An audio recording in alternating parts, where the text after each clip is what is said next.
Bismillahirrahmanirrahim. Assalamualaikum warahmatullahi wabarakatuh. Perkenalkan, nama saya Hendrayana dengan NIM S1B1210016 dari kelas A, jurusan Administrasi Bisnis. Di sini saya akan menyampaikan materi tentang target pasar. Adapun pengertian dari target pasar yaitu target pasar merupakan istilah penting dalam perusahaan. Sebelum melakukan target pasar, perusahaan perlu melakukan segmentasi pasar yang tepat dengan cara mengelompokkan konsumen ke dalam kelompok yang memiliki ciri yang hampir sama. Diartikan atau berdasarkan segmentasi. Menurut Egan dan Grant dalam Amelia, target pasar diartikan sebagai sekelompok orang yang dijadikan sebagai pasar sasaran dari produk atau jasa perusahaan. Target pasar merupakan penentuan pilihan terbaik dari segmentasi pasar untuk dilayani perusahaan dengan program pemasaran yang tepat.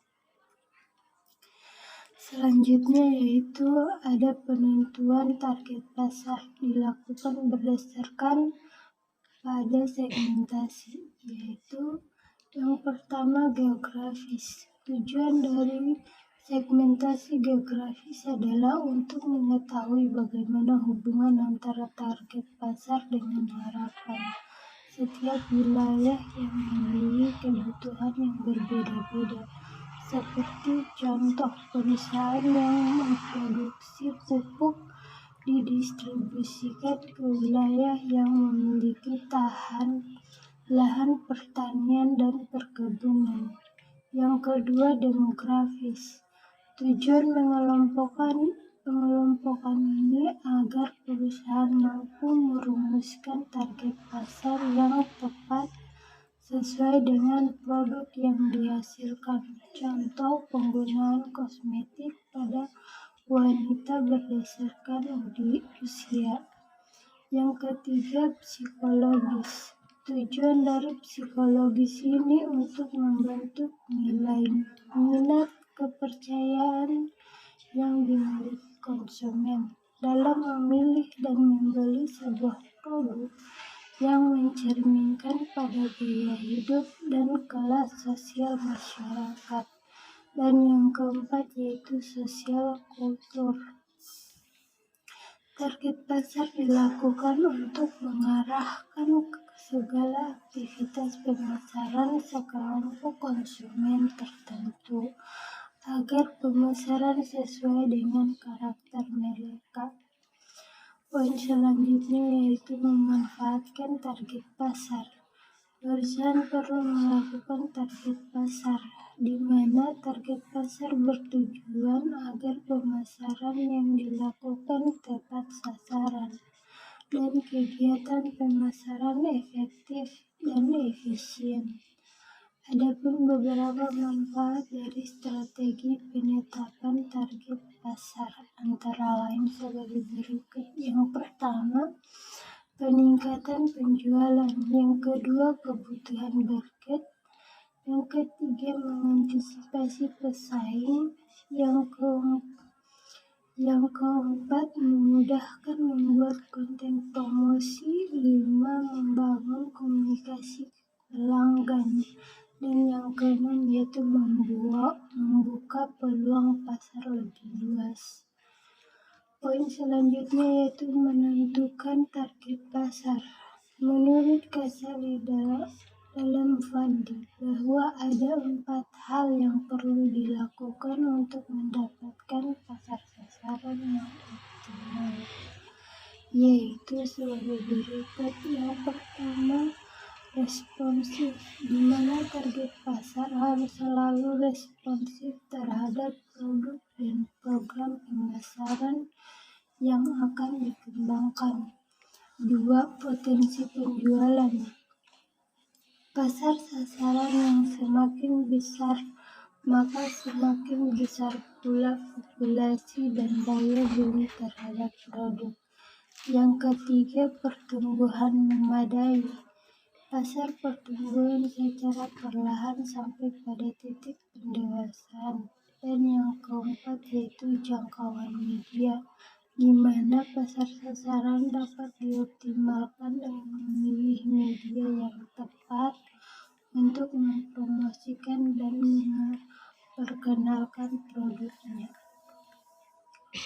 Poin selanjutnya yaitu faktor-faktor mempengaruhi target pasar. Adapun faktor-faktor yang dapat mempengaruhi target pasar sebagai berikut. Pertama, lokasi penjualan. Lokasi merupakan salah satu segmentasi geografis yang mempermudah pemasaran sesuai dengan produk yang akan ditawarkan. Kedua, demografi calon pembeli. Demografi calon konsumen akan memudahkan dalam penentuan target pasar. Yang ketiga, kebiasaan calon pembeli. Perusahaan harus mempelajari kebiasaan konsumen dalam menentukan pilihannya.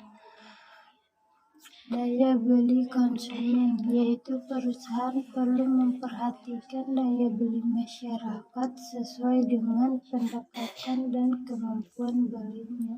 5. Variabilitas produk.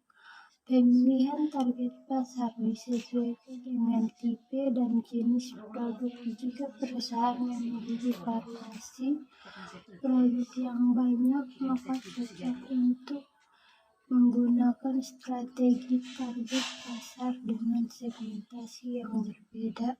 Yang keenam yaitu strategi persaingan, yaitu perusahaan perlu memperhatikan strategi yang dilakukan oleh pesaing. Poin selanjutnya yaitu strategi target pasar. Adapun strategi target pasar yaitu yang pertama, mass marketing, yaitu strategi yang dilakukan jika produk yang dimiliki perusahaan bersifat umum dan mudah dikonsumsi oleh seluruh masyarakat. 2. Diferensiasi marketing merupakan salah satu strategi pasar yang disesuaikan dengan pengguna produk yang khusus.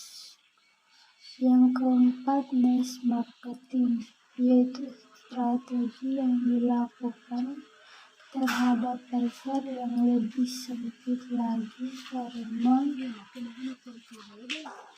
dikarenakan pasar memiliki karakteristik konsumen yang spesifik.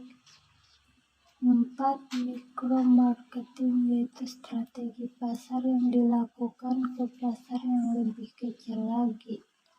Beberapa strategi terhadap produk sesuai dengan target pasar adalah antara lain sebagai berikut. Yang pertama, menciptakan produk baru. Dalam penciptaan produk baru, maka perusahaan perlu mempertimbangkan manfaat produk, jenis produk, kemasan produk, harga produk, media promosi produk, kemudian persaingan, pengiriman, dan kegiatan layanan penjual produk. Yang kedua yaitu mengembangkan produk baru. Kegiatan ini dilakukan dengan melakukan riset pasar dan mengembangkan produk baru sesuai dengan kebutuhan konsumen.